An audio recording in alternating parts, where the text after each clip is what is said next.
Le président Ouattara a resserré les rangs. Qui rentre et qui sort, qui a gardé son tabouret ou pas. Le décret est tombé ce vendredi 23 janvier et comme d'habitude, en Côte d'Ivoire, tout le monde est devenu analyste politique en 5 minutes sur WhatsApp. Le gouvernement Begré Mombé 2 est là. Et bien entendu, certains s'attendaient à un tsunami, mais on a eu un petit vent frais, mais avec quelques surprises qui méritent qu'on s'y attarde.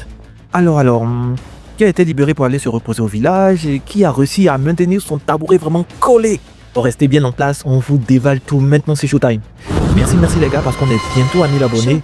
N'hésitez pas à vous abonner. Abonnez-vous. Allez, vas-y.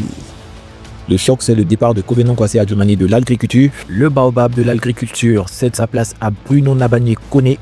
C'est un signal fort. On passe d'une communication politique offensive à une gestion technique des dossiers ruraux. Il n'est pas pour autant parti, il part à la présidence comme conseiller, ce qui, en politique ivoirienne, veut dire on te garde au chaud, mais laisse le champ aux autres. Entre ceux qui ont gagné des galons et ceux qu'on a gentiment envoyés conseiller à la présidence, ce fameux placard doré, on ne va pas se mentir, un remaniement à 2 ans de la présidentielle 2027, ça sent la stratégie à plein nez. Monsieur Moussa Sanogo à l'urbanisme, le palais veut quelqu'un qui sait compter pour débloquer les dossiers de logements sociaux qui traînent depuis 2011. Alors si vous attendiez vos clés de maison, c'est l'homme à surveiller. On envoie celui qui sait compter pour débloquer les dossiers qui dorment. Passer des tableaux Excel au chantier de construction, c'est un message envoyé à ceux qui attendent leurs clés depuis 10 ans. On lui souhaite de répondre rapidement aux attentes des Ivoiriens. Monsieur Jean-Louis Moulot, il fait son grand retour comme ministre délégué à l'enseignement technique. Après la Sodexam, il va maintenant piloter la formation des jeunes. On lui souhaite bonne chance car ce chantier-là est plus vaste que la piste d'un aéroport. Monsieur Amédée Kofi Kwaku, l'homme du bitume, devient l'homme du robinet. C'est le transfert de l'année. Amédée Kwaku quitte l'infrastructure pour l'hydraulique et l'assainissement. Le message est clair. Après avoir relié les villes par la route, le président veut maintenant qu'il ramène l'eau dans chaque foyer. Ibrahim Khalil Koné du Wi-Fi au commerce. Alors lui, il a fait un saut périlleux, il quitte la transition numérique pour le commerce et l'industrie. On passe de la 5G au prix du sac de riz, carrément. Monsieur le ministre, on espère que vous surveillerez les prix des boutiques aussi bien que vous surveillez nos gigas. Alors pour ceux qui se demandent qui va désormais gérer nos enfants à l'école, eh bien attention au changement de décor, on dit au revoir à Marietou Koné et on souhaite la bienvenue à Monsieur Nguessan Kofi. Ce n'est pas un nouveau dans le gouvernement, mais c'est le nouveau maître de l'éducation nationale. Avec lui, on passe à la vitesse supérieure, fini le bavardage et place à la technique. Bon vent, Monsieur le ministre. Autre départ, Léon Kakou Adom s'en va lui aussi des affaires étrangères. Apparemment, l'air du plateau devenait un peu lourd aux affaires étrangères, remplacé par Nialé Kaba.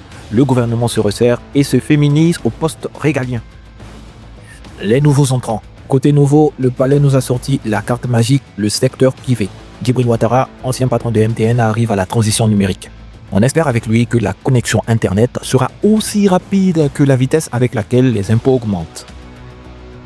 On a enfin Abou Bamba à l'environnement. Avec un profil international pareil, s'il ne transforme pas Abidjan en jardin d'Éden d'ici 2027, là, c'est qu'il y a problème, on ne comprend plus rien. Alors, les conséquences pour vous, pour moi et pour nous tous, ce qu'on nous promet encore. On a les noms, les photos, on a les nouveaux titres, monsieur le ministre, le vice-ministre, etc. Mais pour nous, les petites gens de Benjerville, Pogon, de Korogo, qu'est-ce qui change concrètement? Est-ce que le piment va baisser au marché ou c'est juste la couleur des voitures de fonction qui va changer? On attend de voir. Grande nouveauté au ministère du vivrier, on a maintenant un ministre délégué spécialement pour les productions vivrières, monsieur Bernard Kinikomoé. On a tellement crié cherté de la vie que le gouvernement nous a entendus. Il a créé un ministre pour surveiller notre manioc et notre banane, etc., etc. D'ailleurs, on attend de voir si les prix vont suivre, si la courbe sera descendante, ou si c'est juste pour nous dire, on travaille dessus, ça vient.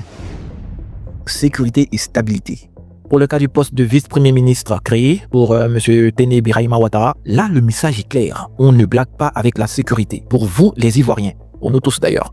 Dans l'entendement de l'Ivoirien lambda, ça veut dire que le pays est bouclé, sécurisé. C'est bien pour dormir tranquille, mais on espère que la stabilité va aussi descendre dans les portefeuilles. Parce que la stabilité du compte en banque à zéro, ça on connaît déjà. En résumé, un gouvernement technique, moins de politiciens bavards et beaucoup plus de promesses, d'espérance, ça fait rêver tout ça. Alors dites-moi en commentaire si vous croyez que ce projet Mambé 2 vous donne de l'espérance, de l'espoir, ou si pour vous ce n'est que monts et merveilles. Abonnez-vous massivement pour nous aider à atteindre les 1000 abonnés. C'était Showtime Actu, à plus dans le bus.